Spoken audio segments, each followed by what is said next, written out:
In this video, I am going to prove that Facebook ads are broken, or at the very least, they're ineffective in the way that they're set up. And not only am I going to prove that, I'm going to show it to you in this video. Oh, come on, at least take a look. And then I'm going to explain to you how you can solve that and correct it for your business.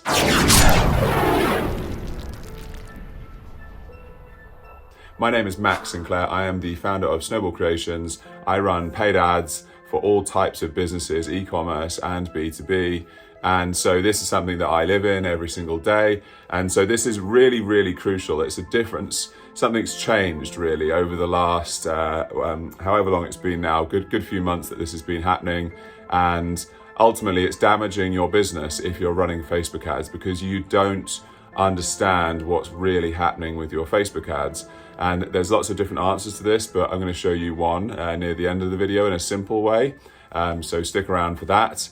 So yeah, without further ado, let's dig into it. I'm going to actually show you some real world examples of proof that this is happening and then how to solve it. So first, let me show you the proof. So let me show you that Facebook ads has definitely got something wrong inside of it that's going to make you have real problems when trying to run your Facebook ads effectively in a way that's going to deliver you results. So this is a random client of ours. They actually just started very recently, so this is only their, I believe it's they're coming into their second month, but this is possibly even their first month, I think it was. And ultimately it's an average example. It's you can see that we have in this bottom section a few different campaigns that have been running for them. So we did a combination of we did a funnel where we had a cold audience combined with a kind of middle of funnel 14-day stack, and then we had a bottom of funnel DPA ad campaign running. So we've also did, you can see a different version of the cold campaign, but you can see this is all of the value of the sales that they've produced in the last 30 days. So this is a 30-day period. So roughly speaking, you can see they've made 463 from one, £29 from another, and 1,409 from another. So £1,901 is what Facebook is seeing. So you can see above this, this is from their back end of their Shopify website. So this is telling us 2,817. So obviously they're quite happy about that because it's a 50% increase. But if we were looking over on Facebook, we would not have seen that. We would have seen that 1,900 figure.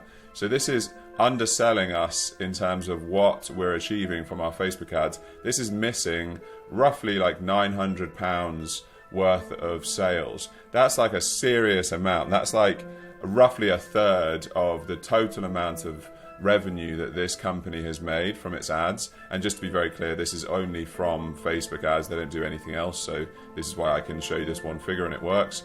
And that is wildly different. So this huge gap between the two of them is based on the last 30 days. So why is that? This is firstly the proof that it is broken. Facebook ads tracking does not give you the full picture. So what is the full picture, and why is it that we're not seeing all of it with Facebook ads? So the big reason, there's been lots of changes obviously with the iOS stuff, but the big one that actually is really ignored or not noticed was this one. So the cookie has changed.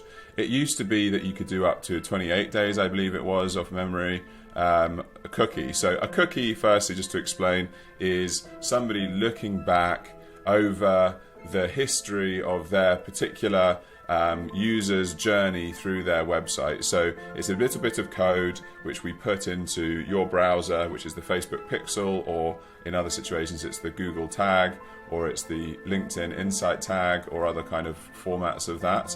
And what that does is once somebody clicks on your advert, so see it says 7-day click, or once they view an advert, 1-day view, and then they go over to your website, if they convert within 7 days of clicking, then we register that conversion within Facebook ads. So that's why we see those figures within Facebook ads. It's because somebody has done that.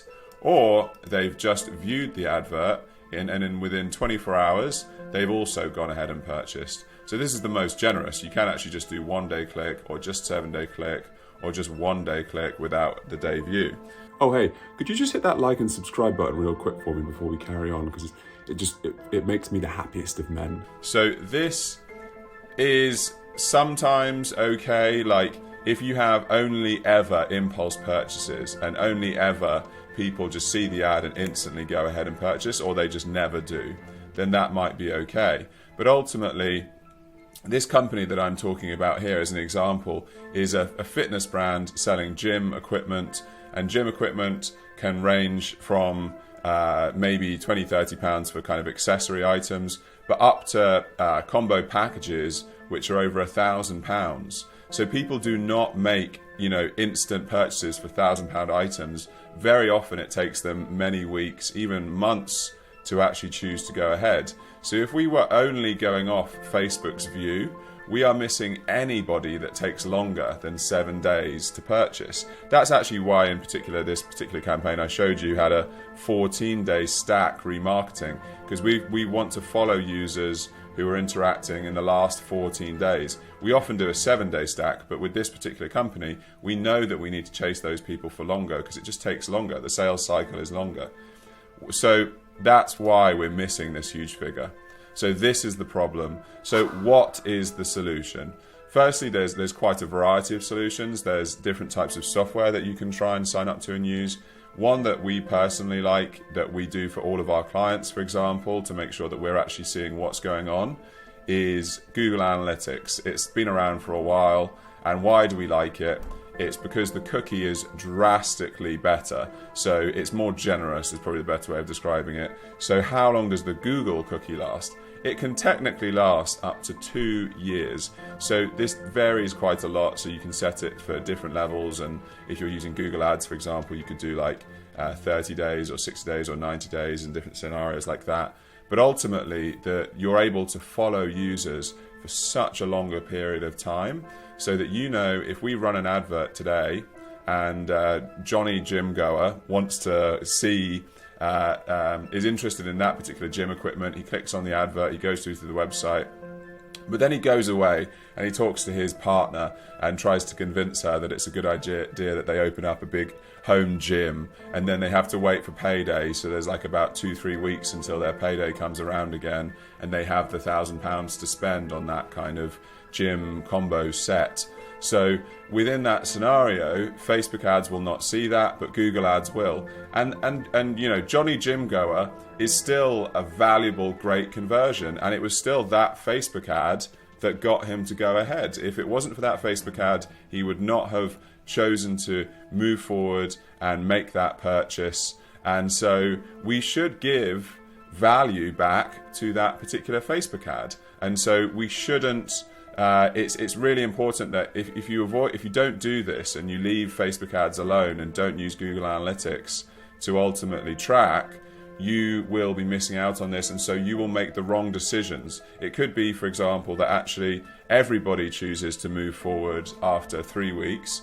And so when we're running our cold campaign, for example, especially, this is normally worse on the top of funnel, then it often leads to us making the decision to end those campaigns or change the audiences or change the creatives, when actually those things were working really well, and it's just a case that people just took a little bit longer to go ahead. So this is the kind of core of what the issue is and what is the solution to that. So it's Google Analytics in particular. It's using UTM links especially to be able to break down all of the different levels of your campaigns and report on those effectively within Google Analytics, so that then you can see a far longer life cycle of your users and see all of the conversions that are occurring. So hopefully that was clear enough for you. Hopefully this is something that feels actionable, that you can actually move forward with and will help you. Just to sum up again, Facebook ads ultimately only has a 7-day cookie.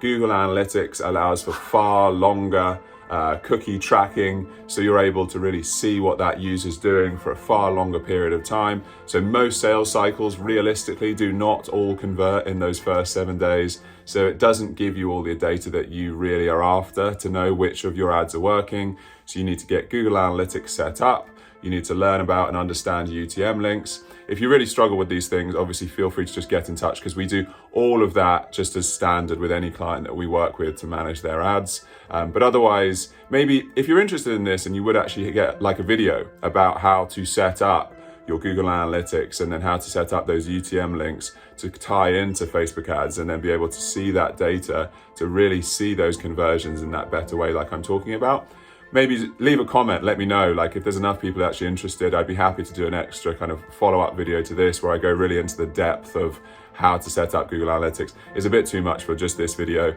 But yeah, if you'd like that, let me know. And otherwise, yeah, I wish you luck trying to figure it out. Please do get in touch if you need a hand. And don't forget, hit that like and subscribe button to make me smile. And otherwise, I will see you next week.